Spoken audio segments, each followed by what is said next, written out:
मत्ती रचित सुसमाचार 4 अध्याय उसकी पहली आयत से। तब उस समय आत्मा यीशु को जंगल में ले गया ताकि इब्लीस से उसकी परीक्षा हो। वह 40 दिन और 40 रात निराहार रहा। अंत में उसे भूख लगी।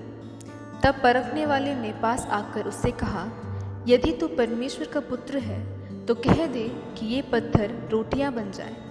उसने उत्तर दिया कि लिखा है कि मनुष्य केवल रोटी से ही नहीं परंतु हर एक वचन से जो परमेश्वर के मुख से निकलता है जीवित रहेगा।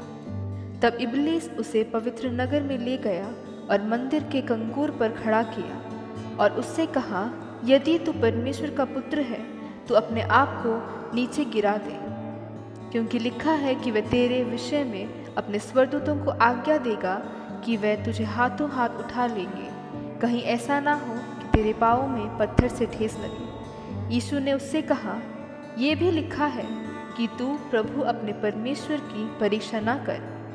फिर शैतान उसे एक बहुत ऊंचे पहाड़ पर ले गया और सारे जगत के राज्य और उसका विभाग दिखाकर उससे कहा कि यदि तू गिरकर मुझे प्रणाम करे तो मैं ये सब कुछ तुझे दे दूंगा। तब यीशु ने उससे कहा, हे शैतान, दूर हो जा, क्योंकि लिखा है कि तू प्रभु अपने परमेश्वर को प्रणाम कर और केवल उसी की उपासना कर। तब शैतान उसके पास से चला गया और देखो, स्वर्गदूत आकर उसकी सेवा करने लगे। जब उसने ये सुना कि यूहन्ना पकड़वा दिया गया तो वह गलील को चला गया और नासरत को छोड़कर कफरनहूम में जो झील के किनारे जबूलून और नप्ताली के देश में है जाकर रहने लगा, ताकि जो यशायाह भविष्यवक्ता के द्वारा कहा गया था वह पूरा हो कि जबूलून और नप्ताली के देश झील के मार्ग से यरदन के पार अन्य जातियों का गलील। जो लोग अंधकार में बैठे थे उन्होंने बड़ी ज्योति देखी, और जो मृत्यु के देश और छाया में बैठे थे उन पर ज्योति चमकी। उस समय से यीशु प्रचार करना और ये कहना आरंभ किया कि मन फिराओ, क्योंकि स्वर्ग का राज्य निकट आया है।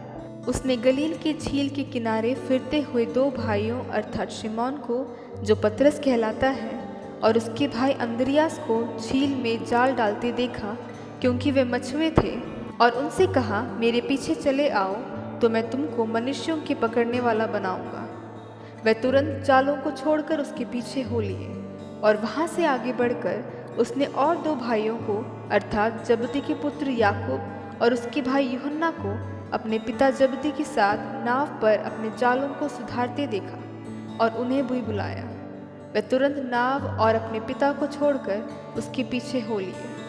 और यीशु सारे गलील में फिरता हुआ उनकी सभाओं में उपदेश करता और राज्य का समाचार प्रचार करता और लोगों की हर प्रकार की बीमारी और दुर्बलता को दूर करता रहा। और सारी सूरिया में उसका यश फैल गया, और लोग सब बीमारों को, जो नाना प्रकार की बीमारियों और दुखों में जकड़े हुए थे और जिनमें दुष्टात्माएं थीं, और मिर्गी वालों और छोलों के मारे हुओं को उसके पास लाए, और उसने उन्हें चंगा किया।